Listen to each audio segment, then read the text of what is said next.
Sounds good. All right, so we're gonna start off with you telling us who you are, what you do, and where you're from. My name is Shaudie Man. I am the best musician in the world right now, Period. and I am from Omaha, Nebraska. Omaha, Nebraska. All right, so with that introduction being said, what's up, y'all? My name is Rocky, aka Little Miss Rock in the Spot. Please don't make it hot.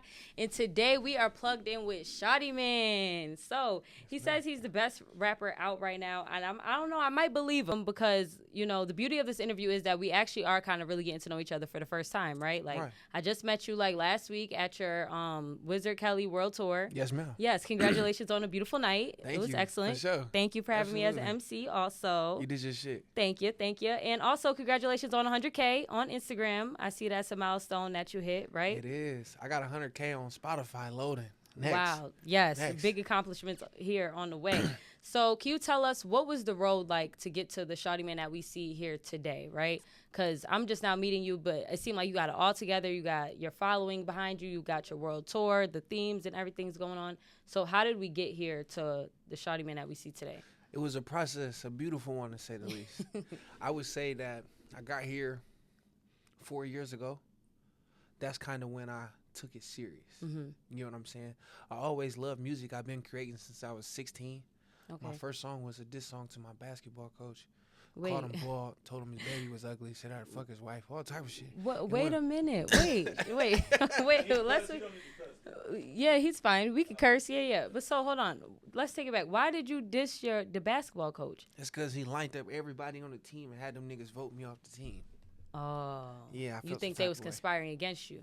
Not necessarily the team, but it was just like I was a little asshole, class clown, 17-year-old. You get what I'm saying? Yeah. But I took it a certain type of way. But the song blew up in the school, and it showed me the power of the music. Okay, so you went viral off the diss song. Exactly. So was everybody not fucking with the gym coach, or it was just you? Nah, it was just I violated him, and I was super popular on Snapchat. I had like 40, 50,000 views back then. And this was all happening 4 years ago? Nah, I'm 25. You're 25. This happened when I was 17 in high school. Okay. But you just started taking it serious 4 years ago. I would say so, like maybe even 6 years ago, during like, you know, when I was in college and things and whatnot, and then quarantine happened. Okay. Quarantine happened. I made the transition from FL Studio to Logic. And when I started working with Logic, I created like my TikTok account. I blew that up in like you was going viral on TikTok. 5-6 days, because I was in quarantine. And that's when everybody was just had their phones out. Man, they had their phones out, man, everything. You know. And what was you doing on TikTok? You was just dancing to your music? Was you doing the dances? Nah, I was creating. I just documented the process. Okay. Like I started doing how to sound like NBA YoungBoy, how to sound like fucking Lil Durk, how to sound like this, how to sound like that. You get what I'm saying? Basically, I was just rapping on their type beats, making the song, and then showing the process how I created it, and then I would drop the song on DSPs. Okay, and this is all going on in Omaha, Nebraska. Correct. What was it like growing up in Nebraska? Nebraska, it was like anywhere else. We got good parts of town. We got bad parts of town. We got rich niggas, broke niggas, Mexicans, crackheads, is it McDonald's, cold out there? Walmart. Is it cold in Nebraska? Is anybody? I never been to Nebraska. Yeah, it get cold in the winter. It get hot in the summer, just like anywhere else. Just like anywhere else. That's like Midwest vibes. Midwest, exactly. Okay, period. Yeah. Okay, I love that for you. And so what brought you here to Atlanta? And how old were you when you came here? I was 21 when I moved. I just seen greener pastures. I looked at my analytics. Funny. Nah, real this shit. Man is a poet, low key. Nah, dead ass. I looked at my analytics. Atlanta was my #1 streaming city because, like I said, I would post my music on TikTok and TikTok global. You know what I'm saying? So Atlanta was fucking with me. I looked at the numbers. I booked the Airbnb for like 30 days. Came down here. I was in like a 6-bedroom house with 5 other niggas I didn't know. Wait, where'd you find these other niggas that you didn't know? It was Airbnb. So it was like you rented a room. Exactly. And the house had other people in there. Exactly. Okay, were you guys getting along? Were you vibing? Like one of the people is my best friend to this day, Frank Stacks. Wow, that's awesome. Shout out to Frank Stacks. Was he at the tour the other day? Frank couldn't make it. He had some family things going on, but he's made every other one. I appreciate. Sure. Okay, we love that. We love a supportive friend. So now you're in Atlanta, and take me through. Right now, what I'm seeing is this Wizard Kelly situation. I love that. I'm a proud family girly. That's what I grew up on. Yeah. Why? What made you come up with the Wizard Kelly theme? Well, because I grew up off a proud family myself, right? And Wizard Kelly, he kind of aligns with me. Like, basketball is a real big passion of mine. Mm-hmm. Every time you seen Wizard Kelly, he had a basketball and a Mm-hmm. bankroll. You get what I'm saying? I love that. And, Basketball on the bankroll. And it allows me to be mysterious without painting my nails and wearing upside down crosses and Hello, shit. please. You get what I'm saying? Clock that. I'm so tired of the painted nails and you upside get what down I'm crosses. saying? Like, yes. you know, you never seen Wizard Kelly face. Right. This is the face, baby. I am handsome. You see it? I'm telling you. Not looking at the camera. He done looked these ladies in their eyes. Nah, for real. I can't. So Wizard Kelly is just off the strength of the aesthetics, the mysteriousness of it all. Yeah, and just creating a world around the music. I feel like the music nowadays circulating is missing substance. Right. It's missing bars. It's missing great production. Artist development. Exactly. So I feel like this shit took me 10 plus years to get to where I'm at right now. Yeah. I feel like I'm gonna hone in and I'm gonna make worlds surrounding the music. I'm gonna make sure it's authentic. Like I said, I grew up off a proud family, so just making sure the music, the marketing, and the branding aligns with me. That's the first objective, and then the dope gonna sell itself. I love that. Now, when I was at the Wizard Kelly World Tour, y'all, this was a full-on production. Beautiful venue, by the way. Thank you. Like, this is one of the nicest like showcases that I've been to out here in Atlanta for like local artists. I think you really put on. Shout out to them at the what location was that? For you recording. Yep. Yes, For You Recording Studios. It was definitely a nice venue over there. Do you do any other work with them? They got the recording studios there too. They do have a recording studio. That was the first time that I did something there. How'd you find out about them? Because we need to go back over there. My girl. Okay, Sion. Let's get... Okay, we'll get to her in 2 seconds. In 2 seconds. Yeah, baby real tight in the music industry. She's a very dope songwriter, artist. Yeah. And she's done a lot of things with, some people who are tied in with the venue. We set up a meeting to meet the person who owns the venue, and shook his hand, told him what was going on. Yeah. And short story short, that's what we did on the last week. Well, I loved it. It was very beautiful. The upstairs, downstairs situation was it. I love the live band. What made you want to incorporate a live band? I feel like that's so different for you to have done that. I'm coming in so that was my 15th show. Like, I have this thing called Shaudie Fest, which is basically the festival that I've curated, right? To one, make sure I'm on point when I do get onto a Rolling Loud, when I do get onto a Lollapalooza. Right. Like, it's been too many times where artists get on those stages and it's taking 2 steps this way, 2 steps that way, and they're not working the crowd. They not. So basically, I did that as a practice run to get all those jitters out, to kind of see what I needed to do. So short story short, as I've been progressing with these shows, I was kind of figuring out things that I needed. And I was like, damn, I need a live band. The live band hit. Oh my God, it made everything better. Like, it made everything better. That was it. I love that. What was the drummer's name? Remind me of their names. My name, I think don't fuck me up. All I think his name was Juan. Don't worry about it. I think his name was Juan. It was Juan. It was Juan. And then the other guy on the keys, he was Harold. Harold and Juan. Yes, those 2 guys, shout out to y'all. Definitely want to give y'all a shout out because that was amazing. And I don't know how y'all figured out how to play those songs right on cue like that. Right on the spot. That was crazy. No rehearsal. Remember, we rehearsed. Right then and there on the spot. Yeah. Okay. No, they definitely did that. So that was great. And I want to say big ups to you for putting that all together because, like I said, it was a well put together production. Thank you. So let's get into your girlfriend, Sion, because I didn't even know you guys were dating, right? Nobody told me nothing. You came out on stage, you had the bracelets, or people saying it was a proposal. What was happening? Fill me in. So, baby, me and her, we've been knowing each other for about 4 years since I got here. Okay. I met her at the studio, and she played me some music. She looked how she looked. Looked how she looked. I'm going to put a picture of Sion on here. Seriously. Baby looked how she looked. And at first, I shot my shot, airball. It's okay. It'd be like that. You get what I'm saying? You stay persistent. Exactly. Well, not necessarily persistent. I was cool on her. You get what I'm saying? I embraced the friendship. Okay. And then I allowed her to see the value of me as a man, as a person. I know that's right. And we inevitably came back together in this power unit that you see right now. Yeah, because she's super talented. She's very talented. When I first got out here, she was one of the first people I seen perform at Rockland One Radio showcase, and I was like, this girl is going crazy with the sister brother duo is out of here. So shout out to Sir and Sion for sure. Man, what? Yeah. Hardest. So tell me, let's say when it's all said and done, 5 to 10 years from now, what's your ultimate goal? Like, where do you see yourself? Where do you want this whole thing to take you?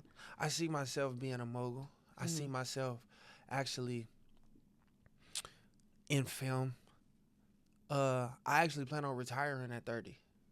How old are you right now? 25? and you want to retire at 30. As far as like, you know, music and things and whatnot, like I just feel like this is how I get through the door. This is how I set up, you know, my lineage. It's a gateway. It's the gateway, right? And I just feel like my being is so much more than just punching in. You know, you got to understand that when people get to making music past a certain time, they start doing corny shit. It don't even be sounding the same. Yeah. You got to think about it like Jay-Z slowed up Come a on, lot. not the Jay-Z example. You get what I'm saying? That. Not no Jay-Z slander will be tolerated. Not no slander. Like I'm saying, after a certain point, he slowed up putting out music. You know what I'm saying? Like, so I feel like my mind is gonna be on more so growing other talent, right? Expanding on my brand, and actually taking the gospel and campaigning on behalf of my Lord and Savior. Absolutely. Amen. I love me some Lord. So I love to hear that that's the route that you want to take it. What are some other business ventures you think you want to take on? Like, you want to do clothing? I could see y'all doing some clothing together, some fashion. Real estate. Okay. AI. You know, you got to be ahead of the curve. I got an AI artist right now. He's a country singer. Oh, God. That's a whole nother conversation. It is a whole nother bag. Hey, man, you got to understand, it's either you get with it or you get folded over. It's the truth. I guess I just started using Chat GPT like 2 days ago because I'm like, I might as well get with the program and figure out how to use this thing. Nah, absolutely. Yeah. So, I want to ask you, how do you got the name Shaudie Man? Before we get out of here, where did that name come from? Is that your real name? Like, because they Shaudie. I'm like, that's fly. They chanting. It's cute. But it's not spelled like regular Shaudie. So how did you get that name? So Shaudie is a name that my grandmother gave me. Okay. My name is Ashad. Okay. And Shaudie Man is actually going to be the name of my next project that's coming out on Halloween. After the Wizard Kelly situation. So look, I'm going to explain the whole thing. Okay. There's Wizard Kelly, right? That is this person who you can't see his face, right? You don't know what he is. Yeah. You don't know who he sounds like. That kind of contributes to all of the flows that I have and all of the people or the sounds that I can embody as a musician, right? And then you have Ashad, which is a God-fearing, creative individual. You get what I'm saying? So that project is 13 songs of, you know, me giving glory, right? Me popping shit, right? Me actually leading and guiding with my light, right? Shaudie Man is mixing those two. Right. On this project that's coming out. Is it a dual? Halloween. Is it a dual situation? What do you mean? Like a dual project? Like, is it a like? That's what Wizard Kelly was. Right, exactly. Wizard Kelly was the original project. Right. And then Ashad. Okay, that's what I thought. And then Shaudie Man is like making it a trilogy. Okay. The thing is like I dump a lot of music on people. Like I probably released 46 songs in the last 90 days. Right. Wow. That's a lot of music to flooding unpack. The streets. Exactly. But what I want to do is make it all congruent and it all line up storyline wise so people can unpack Listen it to from the front body to of work. back. You get what I I'm love saying? the body work. I'm an album girly like that. So that's Absolutely. good that your mind is still on that. That's what's going to set you apart from your generation. Because sadly, these people is not on that. They just... It's quick mix. Everybody want to drop singles, but I kind of blame the structure for that. Like I'm an anomaly. Like I've went against this nigga know. I went against the grain so many times. Bro, just drop a single. Like, nah, I make this shit every day. Probably make 3 songs a day. You know what I'm saying? So 3 songs a day. Yeah. You must got a studio in the house. Correct. Okay. I was going to say, because there's no way. Well, but there is a way, but. And even when I do go to the studio, I usually get a nice long block where I'm still putting up the same amount of shots. Yeah. So I make a lot of music, and, you know, music is a timing thing. It's a creative thing. And, you know, I usually just want to just put the shit out just because I love it. I love every song like a child. Right. They all your babies. They all my babies. So how did you meet the producer from, where is he from, Oakland or somewhere in California? My boy, Boss Like Big Spence. Yeah, that song was hard. What's the name of that song again? It's called Bossed Up. That is a good record right there. Like we need, yes, I really love that song. So how did you meet him with his leopard print shirt? He had the button down. Hey man, it was his birthday. He live out here now? He lived out here. Okay. I actually met him here. Okay. Through my guy Space. Shout out my boy Space. Yeah. And this was about 5 years ago, when I was at 4 years ago, because I've been here in Atlanta 4 years. So it's 4 years ago. He met me when I first got here. And, you know, we connected, followed each other on Instagram, kept up with each other over time. And then he knows some associates that I have at Generation Now. And short story short, you know, they rekindled us, played me some beats, pop shit per usual. Well, it was here. I like the vibe y'all created when y'all come together, and the California vibe never gets old. Like, it never gets. It never gets old. Classic. Man, Cali is like my number 1 market. Okay, so that's what's up. So a lot of my. So you going there next? I'm gonna probably go Northern California. Okay. You feel me? Like Stafford, you know what I'm saying? Area. Up in the hills. Up in the mountains and stuff like that. Out the way. Out the way. Minding your business. You know, and then I'll drop down to the city when I need to. When you need to. Yeah, exactly. Sometimes you gotta pop out. Sometimes you gotta pop out and show niggas. That's you know what I mean? it, and that's all. But that's how I move here. You know what I'm saying? I'm out the way. But I come here for shit like this. When you got to pop out, you got to do what you got to do. Yep. Well, we appreciate you for joining us today, Shaudie Man. We have been plugged in. It's your girl, Rocky, a.k.a. Rocky the Spot. Please don't make it hot. Powered by MSL Media. And we are out of here. Peace. In the club with ginger ale, they think I'm getting paid. All the cost to be the boss, I done double paid. Tears, years, sacrifices.